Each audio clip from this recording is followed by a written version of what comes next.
Good evening from Universal Studios Japan. Tonight we are specifically going to go find all of the Halloween Horror Nights offerings. Kind of. The reason I say that is they don't have a full-blown Halloween Horror Nights this year. I think they maybe planned for it, but then the park got shut down multiple times even after the initial shutdown. So what we have this year is one house, there's a special show, plenty of food items, and scare zones. So we'll check all of that out now that the sun has set. Now the scare zone here by Mel's is called Cyber Monster. Not quite open yet, but you'll see there are plenty of people waiting on the sides of the road in anticipation. And it's a little bit weird how they do the scare zones here, at least this year, because they have these special spots you'll see on the street that you have to stand, and the scare actors kind of hang out in a middle section. Random side note, Hollywood Dream is up to an 80-minute wait because at night is clearly the best time to ride it. Right now, we're making our way to the only haunted house attraction that they have this year in the park. You have to get a reservation to go in. However, it's very easy to do and you can get it multiple times. I've already been through it once today. This haunted house goes on throughout the day as well, as early as noon. Don't know if it counts as horror nights, but Woody Woodpecker and whoever his friend is are out in their Halloween costumes. After coming in through the main entrance, you make a left, and that is the entrance to Gigagi no Kitaro, which is the haunted house. Now that haunted house is based on an anime which I haven't seen. However, it's a standard Halloween Horror Nights house. They didn't even have plexiglass, which is always really cool because I think the domestic parks have plexiglass in some areas. Obviously, I didn't go to Horror Nights this year there. I've only had what they have to offer in this location. Really good house though, pretty good production value, and a lot of good scares in there as well. Right now, they are making an announcement letting you know that the scare zones are about to become active. And they actually have a back route behind the main entrance to the park if you don't want to go through the scary areas. It seems a little bit silly that you can skip the scary areas because these scare zones are nothing like they are in the domestic parks. Again, you'll see once it starts up, but the scare actors are in the middle and everyone kind of makes a big rectangle around them and you stand there and watch them. While we're at it, this is what the reservation tickets look like to get into the house. You'll see it's only a 15-minute window, and to get your ticket, you go to this downstage right here. You can hear the announcement right now. Zombie performances may include loud sounds and liquids. To ensure that mobile phones and other electronic devices stay dry, please seal them in a waterproof pouch and stow them away. I haven't seen liquids in the show. The area here, back in the New York section, is called Creepy Circus Road. And that's actually just going to be this part here in front of the Studio Stars Cafe. It goes back pretty far.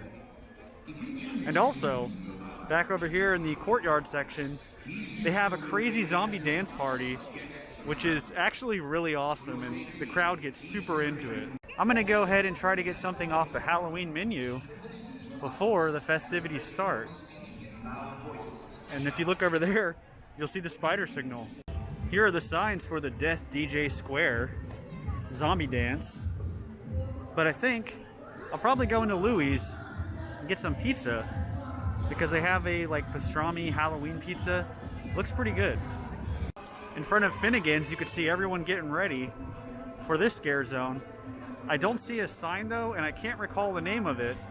So we'll check back on that one a little bit later. Here's the pastrami pizza with Halloween crust, whatever that means.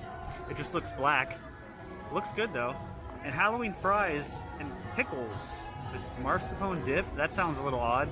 The line right now though is so long, it's like out the door, so I may try something else. Back over here they have the No Limits Food Festival, but they also have Halloween specials, such as over here you'll see Halloween Snoopies, Caramel Pudding Sundae, Woodstock's Mango Soda, Snoopy Bun with meat sauce filling. There's a few different trucks here that offer different food items, but I'll point them out as we walk through here. You got the Dracula bun, which is a bao bun filled with spicy tomato chicken. Haven't tried that yet. Sounds interesting. Over here at the hot dog car, there is a very long line for the Frankenstein dog, which is bacon, and basil cheese sauce. That sounds pretty wild. The trolley car has stuff from Gigigi no Kitaro, which is the haunted house they have this year.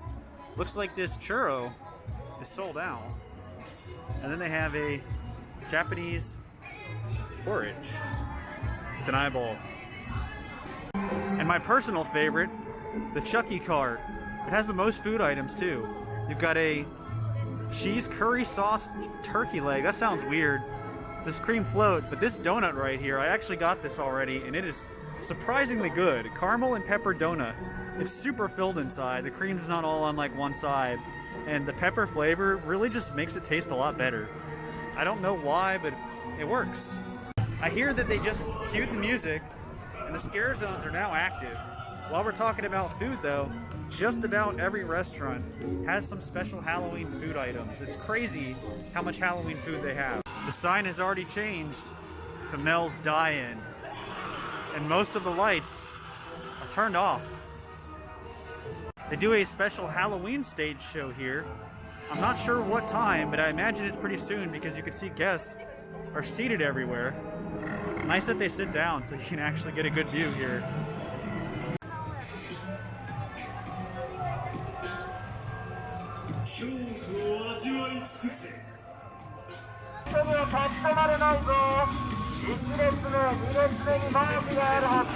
Here's my favorite character.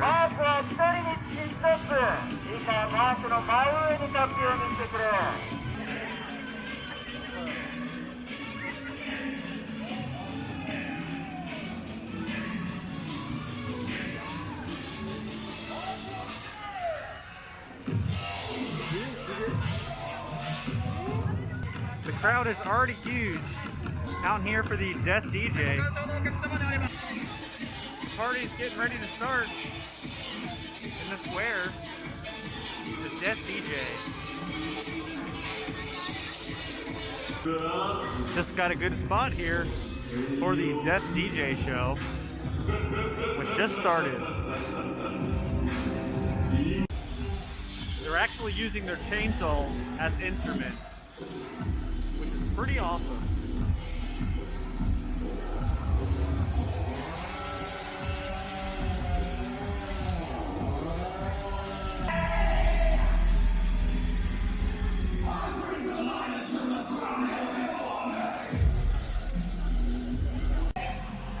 This is one of those songs that everyone loses their mind for.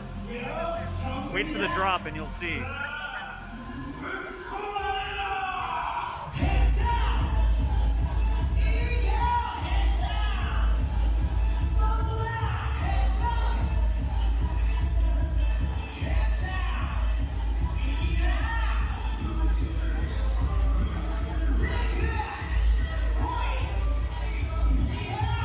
Fun fact, this song is available on Hollywood Dream, and it makes the ride that much better.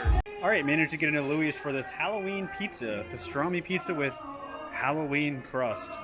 Again, it just looks like black crust. Maybe it's flavored. We'll find out. And those look like spicy peppers. Now this pizza is really good, and I didn't think about it, but the crust, when it says it's Halloween crust, that means all of it, like the side. I thought it was just the end portion. It just tastes like a regular pastrami pizza with some peppers, so it gives it a nice spice.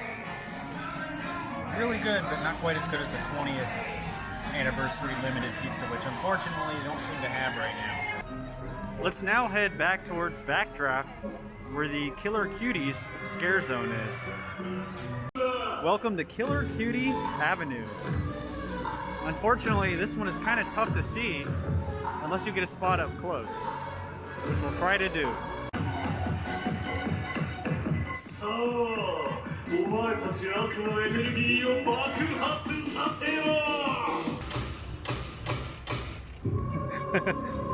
Oh, showed me the bear. I guess that's one of the cuties.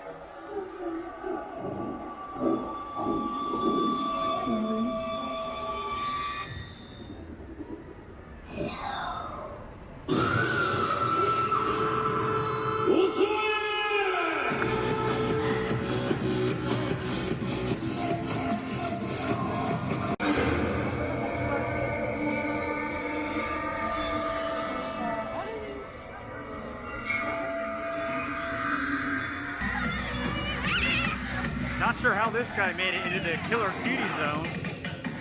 Unless, of course, he is the killer of cuties. Coming into Jurassic Park, which is the last scare zone, theirs is a little bit different because they'll have a few characters out that you can interact with, such as this guy here. It's so dark back here, but you can see the silhouette. Here are two more of the characters back here in Jurassic Park. He just tried taking my soul with his staff. He just threw it back to me because it didn't work. Oh, he just took her soul. He's trying it on the tree. Anything? No. Disappointment. It's pretty funny. He's using his staff to grab people's souls. I don't know what he's expecting to see, but nothing happens when he looks up at the tree. No. Oh. No. No, have your soul back. This right here is the most impressive scare actor I've ever seen. Look at this. Oh my goodness. It's hard to catch low light, but this is absolutely incredible.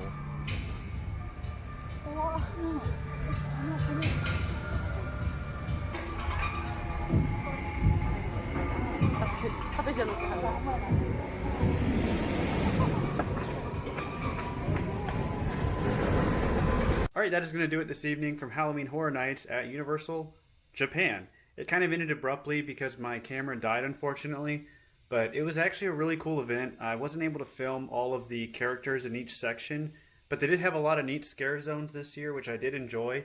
A little odd that you have to stand in between all of the action the entire time, but once you get used to it, it's not so bad, especially when you can actually get up front. So that's pretty cool. I really like the one haunted house. I think I mispronounced it this whole time. I was saying gigigi, but it's gegege no kitaro. And that is the anime-based attraction, which was really good. And you get a timed entry to go in later. So basically, there's not really any line anytime you do it, which is awesome. A lot of great Halloween food as well. I still would like to try more of it. Probably won't be able to this year, but everything I've had in that park has been fantastic. So, that is going to do it. Thank you all for watching. The caravan is moving on.